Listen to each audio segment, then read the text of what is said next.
நபிகள் நாயகம் ஸல்லல்லாஹு அலைஹி வஸல்லம் அவர்கள் சொல்றார்கள், இந்த மக்காவில் இருக்கக்கூடிய தஹாமா மலை, இந்த மலை அளவுக்கு ஒரு மலை தொடர், அந்த மலை தொடர் அளவுக்கு நன்மைகளோடு அவர்கள் மறுமையில் வருவார்கள். அவர்களை நான் நன்றாக புரிந்து வைத்திருக்கிறேன், எனக்கு நன்றாக அவர்களை தெரியும். அவர்கள் யார் என்று கேட்கிறீர்களா? உங்களுக்கு சொல்ல வேண்டுமா? பீஹ்வானிக்கும், உங்களுடைய சகோதரர்கள். இதா இருக்கிறீர்களே நீங்கள் தான், உங்களுடைய சகோதரர்கள் தான் அவர்கள்.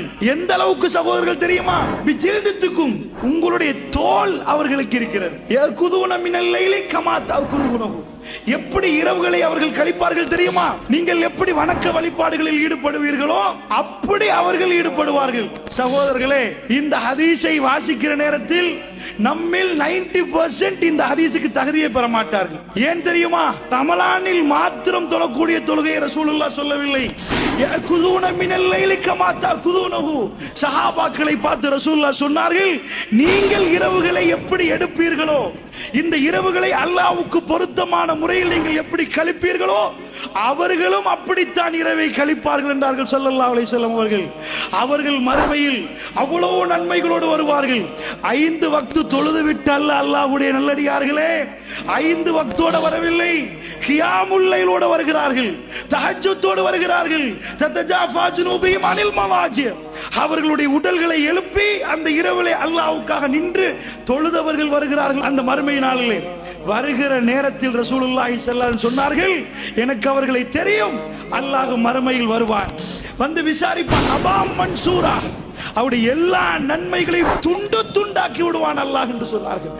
எல்லா நன்மைகளையும் துண்டு துண்டாக்கி விடுவான் என்றார்கள். அவ்வளவு நன்மைகளோடு வருவார்கள். 5 வக்தோடு அல்லாஹ்வுடைய நல்லடியார்களே, நம்ம நாட்டில் 99 விதமானவர்கள் இரவு தொழுகை இல்லை. இரவு தொழுகை என்றால் அவ்வளவு சிறப்பான ஒரு தொழுகை. ஈமானில் உச்ச நிலையில் உள்ளவர்கள் தான் அதை தொழுவார்கள்.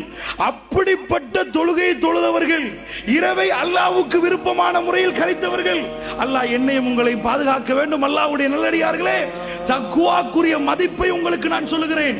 தொழுது விட்டோம், பப்ளிக்காக பேசிவிட்டோம், கதைத்து விட்டோம், எங்களுடைய உருவங்கள் அப்படி இருக்கிறது, இதை பார்த்து முத்தகீன்களை அளக்க முடியாது. அல்லாஹ்வுடைய நல்லடியார்களே, இவர் முத்தகீன் என்று சொல்லவும் முடியாது.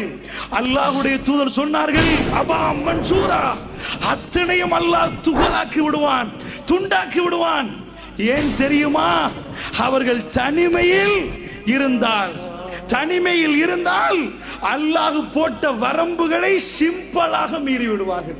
தனிமை அவர்களுக்கு கிடைச்சால், இதா ஹலவ், அவர்கள் தனிமையில் மாட்டிக்கொண்டால், தனிமையில் இருந்தால் அல்லாஹ் ரப்புல் ஆலமீன் போட்ட வரம்புகளை எல்லாம் அவர்கள் துகள் துகளாக்கி விடுவார்கள் என்று ரசூல் ஸல்லல்லாஹு அலைஹி வஸல்லம் சொன்னார்கள்.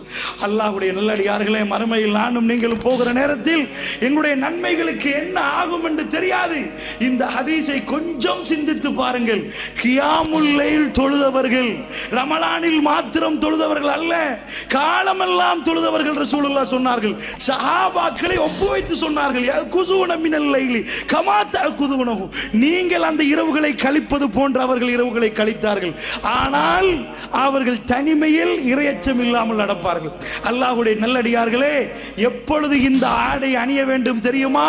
பப்ளிக்காக இல்லை. பாசு தக்வா ذلك خير, லிபாசு தக்வா, தக்வா என்ற ஆடை நாம் அணிய வேண்டிய இடம் தனிமை. அல்லாஹ்வுடைய நல்லடியார்களே,